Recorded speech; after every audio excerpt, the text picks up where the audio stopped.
Since we're so absorbed with the pandemic, we get the impression that the other problems have disappeared, but they keep on evolving.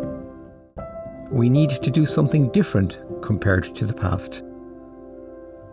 We need a long-term plan. And the best tool we have to illuminate the crafting of that plan is strategic foresight.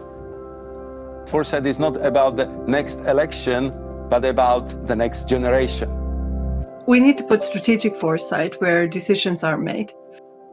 So not a foresight operation separate from the political process, but how can it inform better the political process?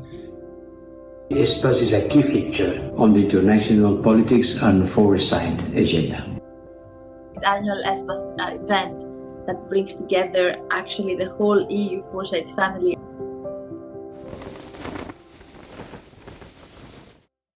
Since the pandemic, we have been living in a present full of uncertainties and unknowns. In a world where every day seems to bring a new crisis, it is difficult even to imagine what will happen next week. Talking about the future, or even thinking about it, may seem like a luxury, but history teaches us that it is precisely in these moments that it is necessary to do so. We know that the most uncertain times can be the most fruitful for positive change. Now, the 2020 ESPAS conference, Thinking About the Future, Europe's Road to 2030, provided new insights and ideas on how we can prepare for the future now. Futures literacy is a key competence for resilience and transformation. By recognizing the warning signs, we can avoid surprises, adapt and act effectively.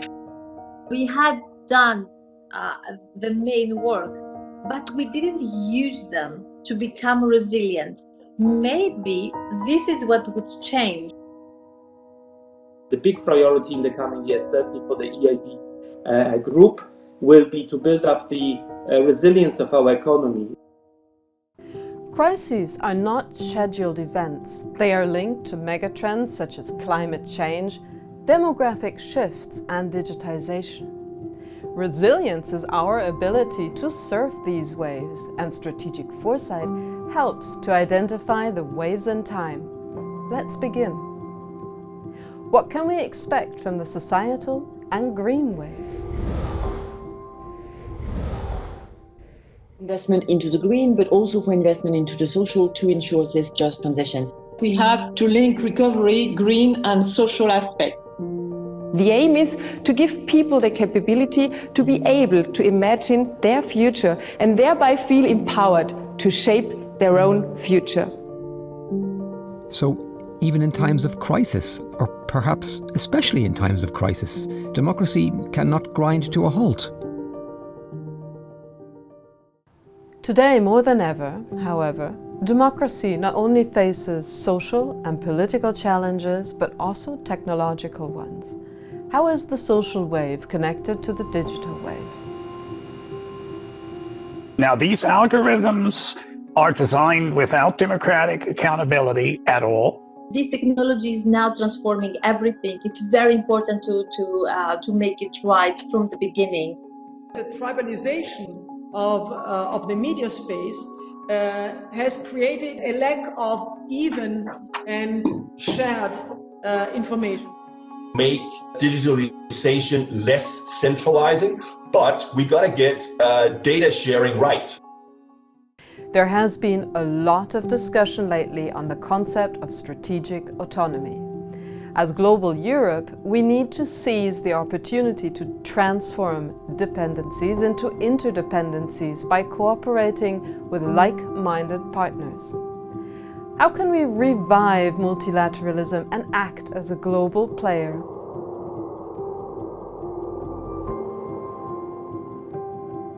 Even for some basic pharmaceuticals, we had lost not the manufacturing capacity, but the capacity to decide for our own future. We need more strategic autonomy in Europe. We need more economic of political sovereignty.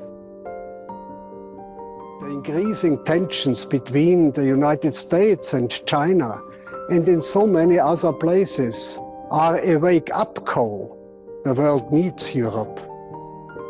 We have issues that can only be solved by our partnership.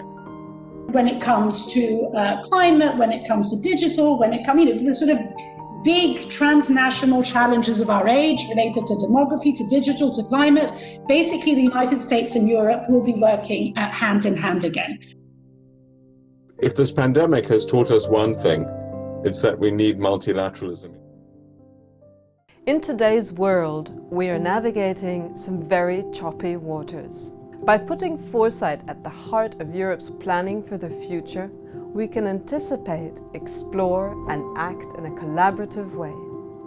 Working together through ESPAS with its mission to advance foresight, Europe can be better prepared for the future, and Europeans can live their lives in a safer, greener, and more sustainable way.